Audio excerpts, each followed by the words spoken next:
Here's another fact about our brains. Okay. That is really important to understand and appreciate. Okay.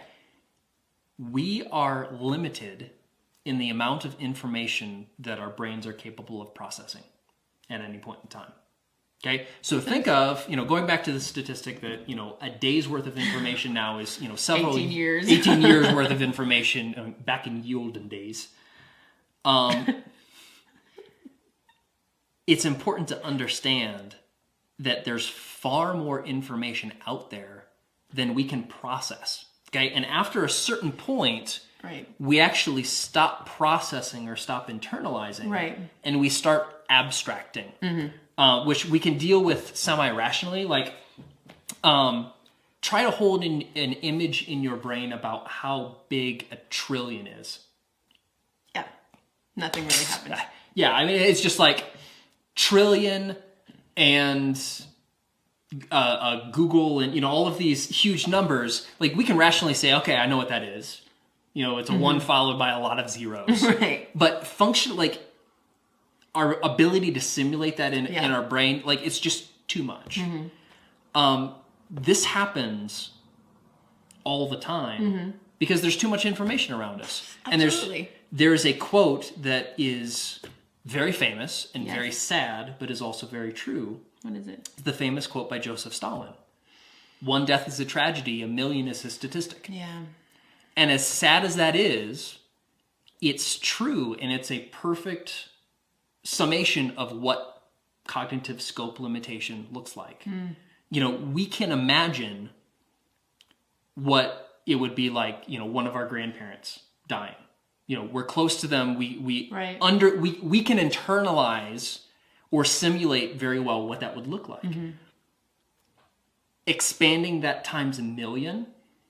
Right. It doesn't hurt a million times as much. Right. Because we don't have, the processing power to amplify that times a million. Makes sense. And so this is also related to, there's actually an anthropologist whose last name is Dunbar. And this is a famous study called Dunbar's number. And actually Dunbar was actually studying all sorts of primates, including humans, and was looking at cognitive processing power and group size. And how, what's the average size of a group that, these different species would form before the group naturally tends to split off and form different ones. And what they found was, it's usually somewhere between the range of 30 to 40 is extremely effective. And then larger, like maximum amount of people that a human being can consciously process as full human beings with goals and stories and wishes and dreams and all of that robustness is about 150 for people. And my favorite example of this, and we lived in New York for a number of years, if you're ever in New York City or another major city, walk through the middle, like in New York, go to Times Square in the middle of the busiest time, which is, the weekends in the afternoon, typically. Okay? Thousands of people, seas of people. Okay? You're walking down the sidewalk, and people are walking towards you, and it is immediately clear that you are not a person. Right. You are an obstacle that is standing in the way between them and where they're trying to go. I mean, it feels like you're playing a video game or something. Yeah, like for it's like they will run you over. And the thing is, it's obvious that, they're a person, we're people, but to them, we are so outside of their circle. They don't know us, they've never seen us.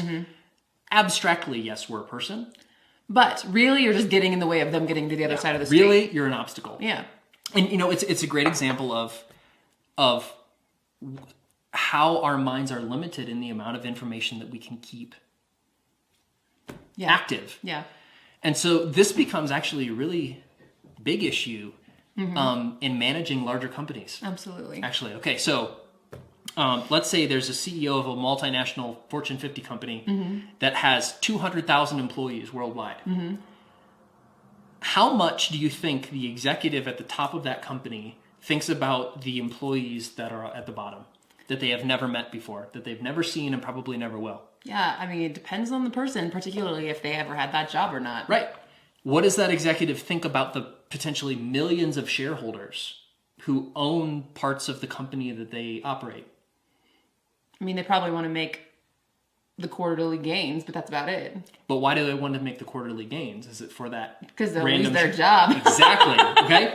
So, this happens to all of us, and this is not to speak ill of executives at large companies. It's just the way our brains work. Yes. I mean, it's something that is very real, and that an executive will work to make sure that they gain, and that the people in their circle gain, right? Which is absolutely natural. But anything outside of that circle becomes really challenging. Okay, which is why you see all sorts of executives making what are in retrospect extremely boneheaded decisions on how to treat people, or sometimes like with large manufacturing operations, like we're going to take all of our waste and we're going to dump it in the river, which is dumb. But people do this because it's a scope limitation. They probably honestly have never thought about it. And the not thinking about it is a problem. Right. Okay. So the question is, how do we overcome this? If this is, a structural bug in our ability to deal with information, what do we do? And the way to do that is actually a very specific form of simulation. There are actually two things that tend to work. Okay. The first, or actually a couple of things. The first is kind of a generalized form, the golden rule.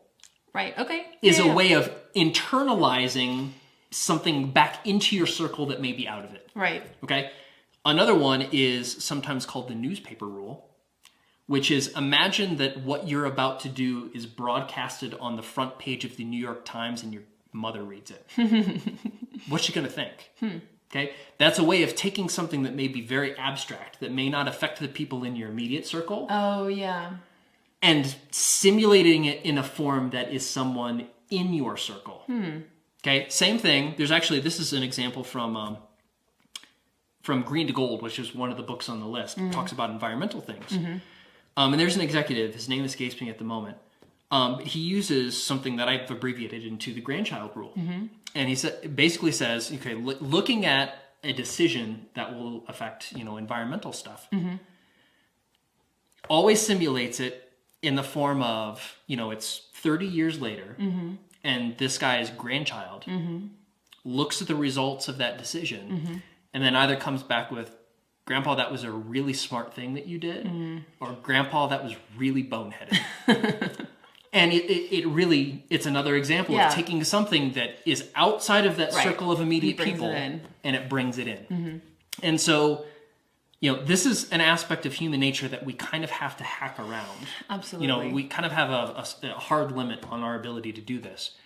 And so taking something that would be outside of, your immediate circle and then bringing it in is actually a way that we can simulate to kind of hack around this particular limitation in our minds. Cool.